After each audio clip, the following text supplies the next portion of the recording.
as you're already seeing, there are lots of projects. There are at least 55 initiatives from the platform of IMI that are moving forward in different parts of the world. These are clinics, ambulance services, small hospitals, IMI medical consultation service, a medical virtual university, Journal of Medics International. Some of the latest projects are the 14th poorest nation on earth in West Africa. The name is Burkina Faso. We are working for the poorest of the poor and establishing some medical centers and clinics out there. We have a robust clinic working in South Africa. We have a whole bunch of clinics in India and Pakistan. And one of the most iconic projects of IMI is the Albanian Medical Mission. This is the 14th year of this mission. We see roughly 150,000 patients at Albania every year. Last year we had more than 100 physicians volunteering. Year previous to that, 150 physicians volunteered from all across the world and saw 150,000 patients in a matter of 10 days in Karbala and in 1 week in Najaf. The pharmaceutical wing of this distributed almost 1.5 tons, not tons of medicine to the deserving people who come from all across the world at the world's largest health assembly in Karbala. And then 1 week in Najaf. And these clinics are multi-specialty clinics, so there are sections for internists, for pediatricians, for pain management, for dentists, and so on. Similarly, IMI has a Hajj medical mission, and for the past 2 decades, the mission is serving almost 50 to 60,000 people at Hajj every year. A lot of missions have went into wherever there has been a medical disaster. For instance, in Haiti, IMI has done a yeoman job. Now, Haiti is not a Muslim land, but shouldn't we be helping the humanity from this platform? Our prophet was for the entire world. Our message is for all humanity. So Sakina, whom you'll be hearing in a while, Sakina and Farhad, they went as an advance party to pave the way, and then 14 surgeons from IMI's platform worked there for several weeks in Haiti, and they worked so dedicatedly that the Secretary General of the United Nations, Ban Ki-moon, when he came there, he saw these dedicated surgeons working and asked, which organization do you belong to? And he has appreciated IMI, which is available on YouTube. Similarly, when the earthquake came in Pakistan in 2008, IMI sent 26 teams of volunteers to the most far-flung areas of Kashmir to help these people out. When the floods came, IMI platform donated $500,000 to help the victims of the natural disasters out in Pakistan. Just this week, we have approved 3 more clinics. We are spreading a network of clinics in Pakistan, so 3 more clinics. One is coming up in Shangri-La, which is a world's tourist spot, a most beautiful spot. If you would come to the conference in Pakistan, you may want to visit that. So this clinic is coming up in Shangri-La. Another one is coming up in Chakwal. A 3rd one in Jacobabad. This is in addition to many other clinics or ambulance services. Similarly, in India, IMI has 2 very robust clinics going on. One in Hyderabad, Dakhan, in Darushifa, that sees almost 2,000 patients per month at either no cost or very subsidized cost, and was awarded the Project of the Year award by the American Chess Foundation some years ago, This project is headed by Dr. Iftikhar Badr from Wisconsin. The project attained such a name that the faculty of two universities, US universities, they went there and volunteered their time for the clinic. The clinic started with a small room and now has its own ambulatory service, its ambulance service, its laboratory service, and a rehab facility. Similarly, in Aligarh, IMI clinic started again with a small facility, and you saw it sees about 1,200–1,400 patients per month. And the faculty of Jawaharlal Nehru Medical College volunteered their time and expertise for the clinic. IMI has also established a mobile clinic that serves almost 20 villages across around Aligarh. This year, IMI India also embarked on a robust program of cataract surgeries. So they screened almost 50,000 patients in the province of Bihar. Most notably, they targeted the spots. I tell you, Chandanpati, for instance. Chandanpati is the town of Maulana Farman Ali, who is the first translator of Holy Quran in Urdu language. And many other places in Bihar, they screen almost 50,000 patients. And in UP, they screen another 50,000 patients, and almost 2,000 cataract surgeries have been performed or are in the process of performance. They've also established a clinic, an eye clinic in Lucknow by the name of Anullah Eye Clinic. In Pakistan, the clinics are in Karachi, Hyderabad, Thar, and you'll see a very nice video from Thar region, which is a very remote area. In Nawabshah, in Dadu, in Jacobabad, in Uch Sharif, there's a very, very a unique project. Uch Sharif is a very revered place in whole of undivided India due to the presence of Bibi Pak Daman there. So IMI has a very good and effective clinic out there, and now we're establishing in Chakwal and Shangri-La and so on and so forth. There's also a discussion undergoing in terms of establishing a maternal and child health unit, and inshallah, the plan for the Sadak International University is also under very active discussion. In Iraq, in addition to the Arba'in medical mission, IMI has sent almost 36 delegations to Iraq. These delegations are from different specialties, GI and radiology and urology. For instance, in urology, IMI did a conference at Kufa University inviting all the urologists from across the country, and Dr. Qasim Jafri, who headed that conference, performed some surgeries which were never performed before in Iraq. Very recently, we had a medical education conference conducted in collaboration with the Karbala University and 16 other universities. It was a tremendous undertaking to educate the educators so that the profession of medicine and the quality of doctors produced is enhanced in the service of humanity.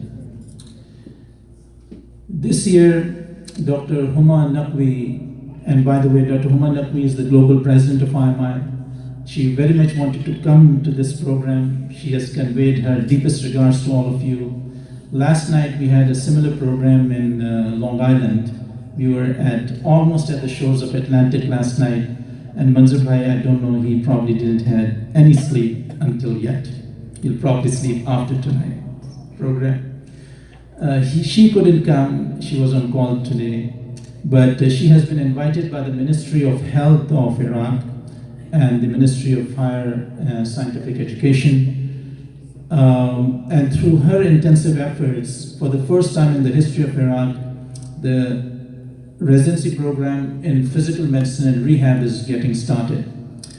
She has developed a program that she is teaching almost 300 physiatrists, physical therapists, occupational therapists, etc. for the past 8 years. And she has engaged Albert Einstein in that access to help this access move forward. So similarly, almost 36 delegations in multiple specialties have went out to Iraq to serve the population there.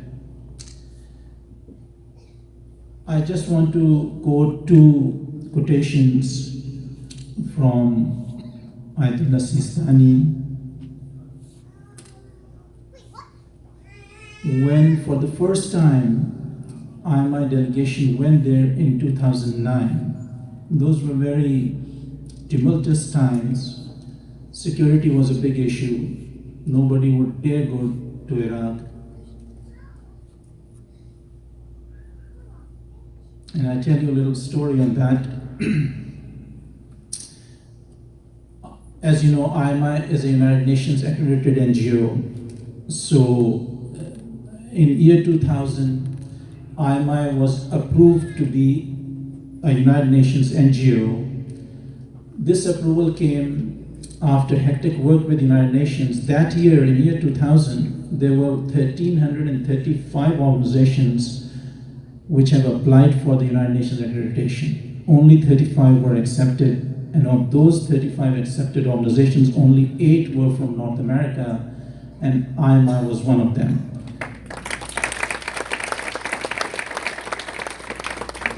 After a hectic work at the United Nations Access, in year 2006, IMI became the first ever medical professional body of our nation to achieve and attain the special consultative status with the United Nations.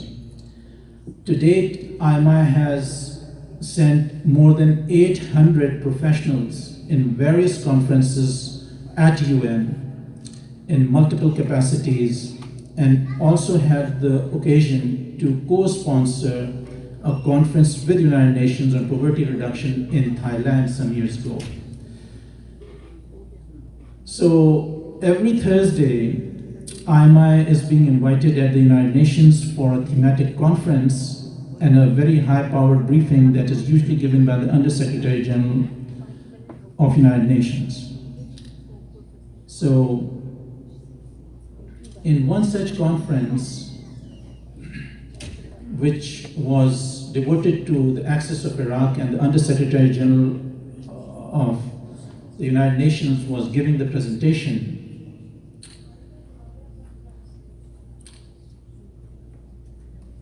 I won't go into a lot of detail because it's a very detailed discussion, but at that time, IMI decided that IMI is going to go to Iraq.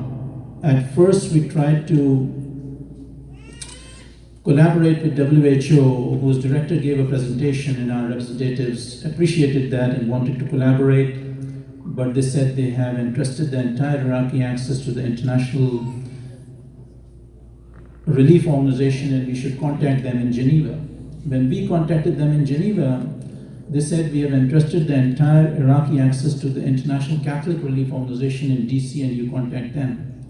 So when we contacted them, the one-line answer was that we have not yet made a policy to receive external help. At that time, we said to hell with all of them, we are going to go to Iraq independently. And the first ever delegation of IMI to Iraq went in June of 2009. As I said, very tumultuous times, security was a big concern, but 59 expert physicians from all different specialties, 36 from US, rest from Europe, went to Iraq and performed yeoman services there, receiving red carpet reception by the academia and the marja'iyya, to the extent that when this delegation went to Ayatollah Sistani, he was sick doctors have not allowed to really use his knees that much. He had knee pain. But he stood up and he put his hand on top of every single doctor and said, I have nothing to give you, but you have all my love and blessings.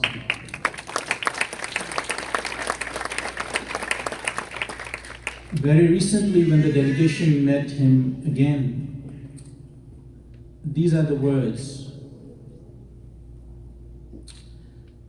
If the work of IMI is not superior to the work that we, the ulama, do, it is at least equal to that.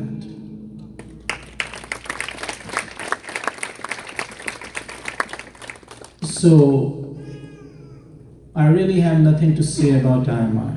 We don't want to say anything. We want to prove in practical terms what we are. So say nothing, just do the work. I'm open for any questions and answers. Nobody at this time can cover everything about IMI in a very brief period of time. As I said, we have more than 55 axes going around the world. So I can take a little pause here and take some questions if you have, and then move forward.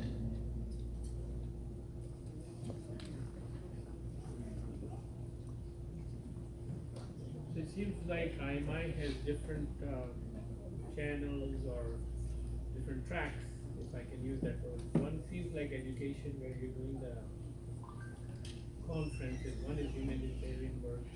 So are there like different aspects where you kind of follow it? Yes. So the main focus of IMI is education and healthcare. And two additional focuses are advocacy and humanitarian relief. Education is the most fundamental, and not only in terms of the medical education, which is our forte, but we have also been sponsoring schools, for instance, both in India and Pakistan, from the very primary or KG level upwards. We have sponsored schools, the most needy schools in both India and Pakistan, and have also supported orphanages and schools in Iraq also. So we are doing that in addition to what our forte is, which is medical education. A lot of young, bright people in the medical or pre-medical or biological fields are also supported through scholarship programs, in addition to the mentorship and so on. A lot of lectures, seminars, and workshops and training camps are being organized around the world, and through Skype and social media here also to help people around the world. This year, on 24th of August in New Jersey, we are having our 28th annual residency guidance seminar. And this seminar is relayed in many other countries to help the young professionals overseas as well. So education is definitely one. In terms of humanitarian relief, as I said, Haiti or Pakistan, India, Iraq, and tsunami, and even Superstorm Sandy, which when it hit the Northeast America, IMA was in the forefront with the American Red Cross to help our fellow citizens in the country. In addition to the health missions, such as the Albanian mission or the Hajj mission. And another axis is of advocacy. This advocacy is of two kinds. One is the advocacy according to the diseases. For instance, there is a very robust access at the United Nations called NCD, Non-Communicable Disease Alliance. All the focus at the UN level up until some years was for communicable diseases, tuberculosis, HIV, and so on. But a lot of people in the world now are also dying from non-communicable diseases such as cancers, diabetes, heart problems, so on. So it's an international coalition of all the countries which have come together to form this alliance, and IMI is an integral part of that, and we support that and work accordingly. In that vein, in the Global Health Conference by United Nations, it was the conference attended by 3,000 delegates from around the world in Australia. IMI was specifically invited to conduct a seminar on diabetes, and we took a 14-member delegation in that conference. The attendees of that conference, the participants of that conference included President of the International Diabetes Federation, the American Diabetes Federation, and Sir Georges III, who was the personal advisor to 4 US presidents on health-related matters. They were amongst the audience and attendees of the seminar we presented. The other form of advocacy is for our own membership, because as you know, more than 300 physicians have been killed in Pakistan, for instance. These were the cream of that nation. They were from all different specialties, and they were martyred in cold blood. Many were killed in their clinics, in their operating rooms, in their surgical theaters, or at their homes. So we have also voiced concern to the relevant quarters or to stop this massacre of the medical professions around the world. We are opening up other axes also, for instance in Syria, to participate in a transparent form in the Syrian reconstruction process, because a lot has been devastated in Syria.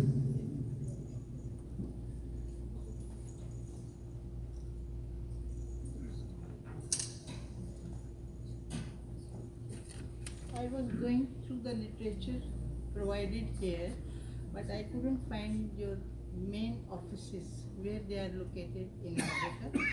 I would like to. I'm so sorry. So, I didn't know.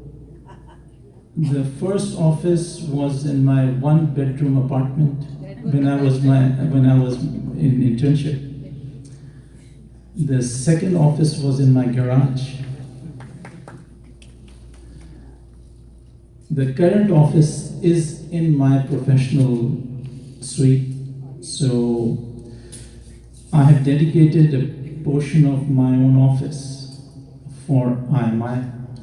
So IMI headquarters is launched in my office. Beautiful, thank you. Sakina Rizvi is the Chief Program Officer.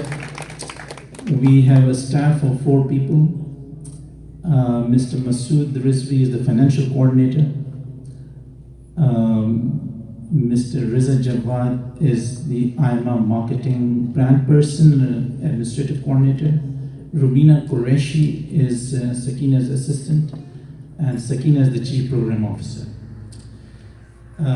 We have 2 full-time employees, Muzammil and Wajih. They are 2 full-time volunteers. But we have a whole host of volunteers across the country and across the nation. And to add to some of what we do, we have a very, very robust youth program. And we are developing young leaders across the nation. We have done several conferences in that regard. So the hope is to actually bring the new cadre of leadership into, and something that will be of interest to majority of people in this room, because I see a lot of women. This program is orchestrated primarily by women, and I'm so deeply grateful. We have some tokens of appreciation also, but let me convey my heartfelt appreciation to Fatima Baji, Fatima Mirza, and my own Bhabi. The only person in this room I call Bhabi is Asma Bhabi. I actually called her and said, this is something I want to do, could you help? And without a blink, she said, of course. So, Asma Bhabi. Sayyida Wajih, who actually decorated this room, Miss Nazli Sajjad, who was an integral part, Miss Maryam Turab, who's our MC tonight, Saulat Naqvi, who's my cousin also, and Nudra. So the program has been orchestrated by women. So I tell you what, IMI has established an IMI Women Auxiliary across the nation. It's a very robust access, and it's increasing by the day. Last night we were in Long Island, and we have created an IMI Women Wing in Long Island. Tonight, with your permission, we would like to request our ladies to actually initiate that here, because women are 50% or more than 50% of our total potential, our expertise, our population, and without women's participation, nothing would happen. It will be a sort of news for you that although America could not elect one single woman as the president, but IMI globally, IMI's current global president is a female, Dr. Huma Naqvi, who is faculty at Albert Einstein and is chief of PMNR. She is the second female global president of IMI. The first female global president was Dr. Nusrat Naqvi, who is a retired biology professor at University of Louisiana. She was the first female global president. At that time, America has not even thought of electing a woman president. And currently, our US Board of Directors president is also a woman, Dr. Anis Qayyumi. She's a world-class nephrologist at Emory. So it won't be wrong to say that at this time IMI is being ruled by women, as the chief program officer is also a woman. So you have the global president as a woman, US president as the woman, the chief of IMI Women Wing is a woman, and the chief program officer is a woman. We are actually an extinct species. We don't belong here. So I highly encourage. See, my cost to run the office is $35,000 per month. There are 55 XCs ongoing. You won't believe the mail, the letters, the phone calls, the texts, the WhatsApp messages that we get from around the world. Some are those which are in appreciation from the remotest parts of the world, and some are those where we could not reach to them because of limited resources. One additional thing that I would like to also mention, and you'll see the video here, is the development of a dream project in America. So 2 years ago, we bought a land, actually almost 1.5 years ago, we bought a 30-acre land in New Jersey. It has an excellent highway commercial zoning. It's 30 acres, and the idea is to develop an assisted living facility for the elders, a senior living facility, a skilled nursing facility, and a mall. Because our population is aging, a lot of old people are home and the young people are at work, so they're alone. This thing has been done already by the Hindu community and the Christian and the Jewish communities, but we lack that. So we did a survey, and almost every single household we surveyed in the state of New Jersey said, yes, we need that project. So we have bought up this land, and we want to start the development for this. In the middle of all that will be a state-of-the-art library, an auditorium, and IMI's global headquarters. So from the garage to the basement and to the office, it will move to its own premises in due course.